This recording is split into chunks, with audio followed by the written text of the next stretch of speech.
Hello friends, एक बार फिर से स्वागत है आपका इस चैनल पर।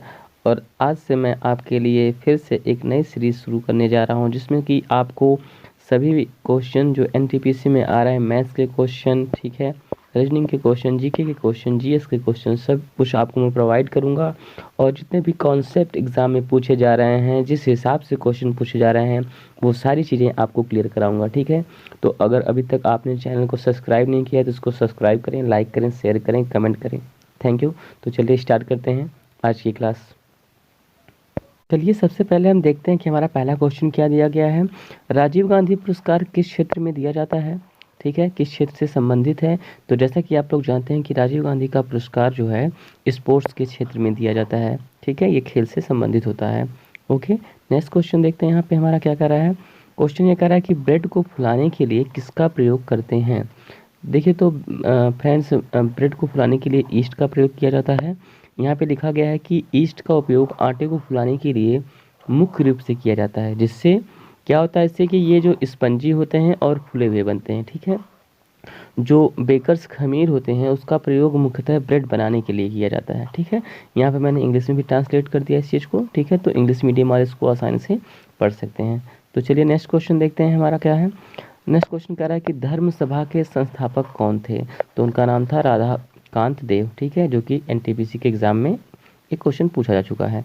नेक्स्ट क्वेश्चन देखते हैं। ईवीएम का प्रयोग सबसे पहले किस राज्य में हुआ था। ईवीएम का मतलब आपको मैं बता दूं, इलेक्ट्रॉनिक वोटिंग मशीन होती है, ठीक है। तो इसका प्रयोग सबसे पहले केरल राज्य में हुआ था।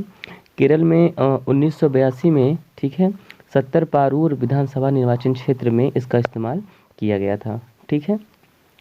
तो यहाँ पे देखिए आपसे ईवीएम का फुल फॉर्म भी पूछा जा सकता है, तो इलेक्ट्रॉनिक वोटिंग मशीन होता है, ठीक है।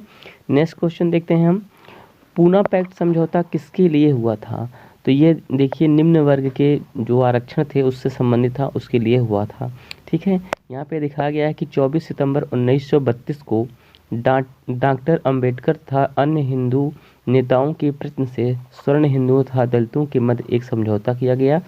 प्रांतीय विधानमंडलों में दलित वर्गों के लिए 147 सीटें आवंटित की गई, ठीक है। तो आपको याद रखना है कि पूना पैक्ट का समझौता कब हुआ था, 24 सितंबर 1932 को हुआ था, ठीक है। और किस लिए हुआ था, तो निम्न वर्ग के जो थे उनको आरक्षण देने के लिए था। नेक्स्ट क्वेश्चन देखते हैं। रायथू भरोसा ऐप्स किस राज्य ने लॉन्च किया है, ठीक है। तो जो ऐप्स होते हैं उसको भी जो सरकार लॉन्च करती है उसके बारे में भी कई क्वेश्चन पूछे जा चुके हैं। तो ये जो हमारा रायथू भरोसा ऐप्स है इसको आंध्र प्रदेश ने लॉन्च किया था, ठीक है। आंध्र प्रदेश कृषि मिशन ने किसानों की सहायता के लिए YSR रायथू भरोसा ऐप्स का शुभारंभ किया है, ठीक है। अब आंध्र प्रदेश से क्वेश्चन आ गया तो हमको पता होना चाहिए कि आंध्र प्रदेश के मुख्यमंत्री कौन हैं। तो यहाँ के मुख्यमंत्री हैं जगन मोहन रेड्डी, ठीक है। और राज्यपाल कौन है, विश्वभूषण हरिचंदन। ये दोनों क्वेश्चन भी एग्जाम में पूछे जा चुके हैं, ठीक है।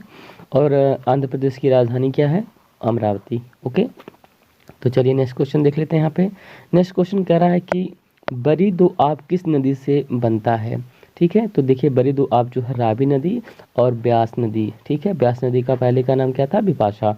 ब्यास नदी के बीच का क्षेत्र जो होता है उसको हम बारी दो आप कहते हैं। ओके, तो यहाँ पे देखिए इसके बारे में मैंने हिंदी में लिख दिया है और इंग्लिश में भी लिख दिया है, इस चीज़ को आप जो है कि देख लीजिए एक बार। ओके, नेक्स्ट क्वेश्चन देखते हैं। यहाँ पे नेक्स्ट क्वेश्चन हमारा कह रहा है कि पहला पर्यावरण सम्मेलन 1972 में कहाँ हुआ था। तो ये जो पहला पर्यावरण सम्मेलन 1972 में स्टॉकहोम स्वीडन में हुआ था, ठीक है। और इसके बारे में जो है विस्तृत जानकारी मैंने यहाँ पे दी है। इससे रिलेटेड जो भी क्वेश्चन बन सकते हैं उसको मैंने लिख दिया है, इसको आप अच्छे से देख लीजिएगा, ठीक है। तो नेक्स्ट क्वेश्चन देखते हैं। रबिया दुरानी किसका नाम था। ये जो है कि दिलरास बानो बेगम थी, उनका नाम था। ये जो रबिया दुरानी क्या थी, ये जो है औरंगजेब की पत्नी थी, ठीक है, रबिया दुरानी। और उनका मकबरा जो है औरंगाबाद में है। इसे द्वितीय ताजमहल की संज्ञा दी गई। किसे, जो उनका मकबरा है, ठीक है, उसी को जो है कि द्वितीय ताजमहल की संज्ञा दी गई है, जो कि कहाँ पे है, औरंगाबाद में है, ठीक है। नेक्स्ट क्वेश्चन देखते हैं। गोदावरी कहाँ से निकलती है। तो गोदावरी देखिए जो है कि हमारी त्र्यंबकेश्वर से निकलती है, ठीक है। गोदावरी नदी जो है दक्षिण भारत की एक प्रमुख नदी है। प्रायद्वीपीय नदियों में सबसे बड़ी नदी गोदावरी नदी होती है। इस गोदावरी नदी को हम दक्षिण गंगा भी कहते हैं। इसकी उत्पत्ति कहाँ से होती है, तो यहाँ पे दिखाया गया है कि इसकी उत्पत्ति जो है पश्चिमी घाट में त्र्यंबकम पहाड़ी से होती है। यह महाराष्ट्र में नासिक जिले से निकलती है और इसकी लंबाई कितनी है, 1465 किलोमीटर, और बंगाल की खाड़ी में यह डेल्टा बनाती है। ठीक है, तो इतनी चीज़ें इससे जो है रिलेटेड क्वेश्चन एग्जाम में पूछे जा सकते हैं। ठीक है, चलिए नेक्स्ट क्वेश्चन देख लेते हैं यहाँ पे क्या दिया हमारा।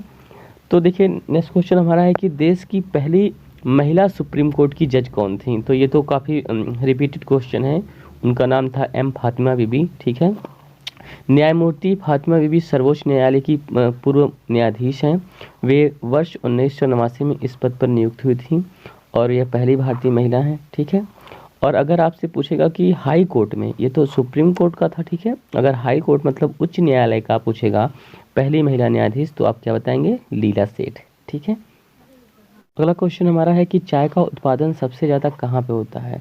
ठीक है, तो चाय का उत्पादन सबसे ज़्यादा भारत में होता है। ठीक है, ये ऑप्शन के अनुसार था। ठीक है, अगर आपसे पूछा जाएगा कि सबसे ज़्यादा कहाँ होता है, तो वो उसका आंसर चीन है, लेकिन ऑप्शन के हिसाब से जो है कि भारत वहाँ पे था। ठीक है, उस हिसाब से देखा जाए तो चीन फर्स्ट पे है और हमारा जो इंडिया है वो सेकंड नंबर पे है। ठीक है, और भारत में सबसे ज़्यादा अगर पूछे भारत में सबसे ज़्यादा चाय का उत्पादन कहाँ पे होता है, तो असम की चाय काफ़ी फेमस है, इस चीज़ को सभी लोग जानते हैं। ठीक है, तो चलिए नेक्स्ट क्वेश्चन देखते हैं। नेक्स्ट क्वेश्चन यहाँ पे हमारा कह रहा है कि अनुच्छेद 35A, ठीक है, अनुच्छेद 35A कब लागू हुआ था। ये 1954 में लागू हुआ था। ठीक है, और इसके बारे में डिटेल जानकारी यहाँ पे दी गई है, इस चीज़ को आप देख लीजिएगा। आगे देखते हैं कि 2020 में जो रणजी ट्रॉफी हुआ था वो किसने जीता था, तो इसको जीता था सौराष्ट्र ने। ठीक है, रणजी ट्रॉफी का 86वां संस्करण संपन्न हुआ। ठीक है, और यहाँ पे क्वेश्चन है कि सौराष्ट्र ने किसे पराजित कर पहली बार जीता था, तो वो बंगाल को पराजित करके जीती थी। ठीक है, तो ये देखिए 2020 से भी क्वेश्चन आ रहे हैं एग्जाम में, कुछ भी पूछा जा सकता है एनटीपीसी में। 2017, 2018, 2019, 2020, 2021 कुछ भी पूछ दे रहा है। इसमें कुछ कन्फर्म ही नहीं हो पा रहा है कि कहाँ से क्वेश्चन पूछा है। 2021 से अभी तक नहीं पूछा है फिलहाल। GUI का पूर्ण रूप क्या है, कंप्यूटर से क्वेश्चन आ गया, तो इसका होता है ग्राफिकल यूजर इंटरफेस। ठीक है, ये आसान क्वेश्चन था एक। आगे देखते हैं, संयुक्त राष्ट्र संघ का नोबेल पुरस्कार कब मिला, तो संयुक्त राष्ट्र संघ को नोबेल पुरस्कार जो है कि 2001 में मिला था। अब देखिए इसकी संयुक्त राष्ट्र की बात आ गई, तो यहाँ पे आपको पता होना चाहिए कि इसकी स्थापना कब हुई थी।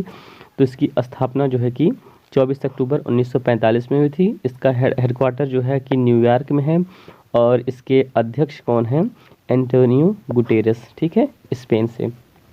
तो ये तीनों क्वेश्चन भी एग्जाम में पूछे जा चुके हैं, रिपीटेड क्वेश्चन हैं। ठीक है, तो इसको भी आप याद कर लीजिएगा। आगे देखते हैं, मॉब लीचिंग में पहला कानून किस राज्य ने बनाया, तो मॉब लीचिंग में पहला कानून जो है कि राजस्थान बनाया था। ठीक है, इसको आपको याद करना है। आगे देखिए, स्वतंत्रता के समय MK गांधी, मोहनदास करमचंद गांधी, ये क्वेश्चन भी पूछा जा चुका है एग्जाम में कि गांधी का पूरा नाम क्या है, तो मोहनदास करमचंद गांधी। ठीक है, जब स्वतंत्रता हुई थी तो उस समय वह कहाँ पे थे, तो उस समय वह कोलकाता में थे। ठीक है, आगे देखिए आगे क्वेश्चन क्या कर रहा है हमारा। आगे क्वेश्चन कर रहा है, which Indian state touches the boundary of Bangladesh, कौन सा जो राज्य है जो बांग्लादेश के राज्य की बाउंड्री को टच करता है। तो यहाँ पे देखिए वेस्ट बंगाल है, त्रिपुरा है, मेघालय है, असम है, मिजोरम है। इस चीज़ को आपको रट लेना है। ठीक है, एग्जाम में क्वेश्चन बार बार आ रहा है ये वाला। आगे देखिए, मीराबाई चानू किस खेल से जुड़ी हुई हैं। ठीक है, तो मीराबाई चानू जो है ये वेट लिफ्टिंग से जुड़ी हुई हैं। ये भारोत्तोलन हिंदी में कहा जाता है इसको। और इनको जो है कि 2018 में भारत सरकार ने पद्मश्री पुरस्कार से सम्मानित किया था और 2020 में रामनाथ कोविंद द्वारा इनको राजीव गांधी खेल रत्न का पुरस्कार भी दिया गया है। यहाँ पे देखिए हैं मीराबाई चानू। ठीक है, आगे देखते हैं क्वेश्चन क्या कर रहा है। सबसे पुराना वेद बहुत आसान क्वेश्चन है, ऋग्वेद होता है। ठीक है, आप लोग जानते हैं कि वेद 4 होते हैं, ऋग्वेद, यजुर्वेद, सामवेद, अथर्ववेद। ठीक है, तो इसको भी आप याद कर लीजिएगा।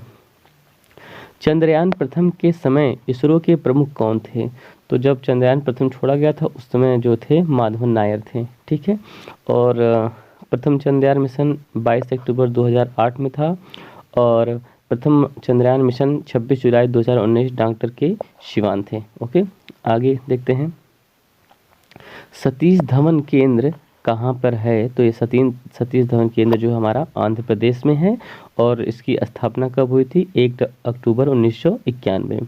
ये जो हमारा इसरो है, ठीक है, इसरो का जो है फुल फॉर्म भी पूछा सकता है आपसे, तो इसका होता है इंडियन स्पेस रिसर्च ऑर्गेनाइजेशन, ठीक है। इसका हेडक्वार्टर बेंगलुरु में है, यहाँ पे लिखा गया, इसको आप देख लीजिएगा।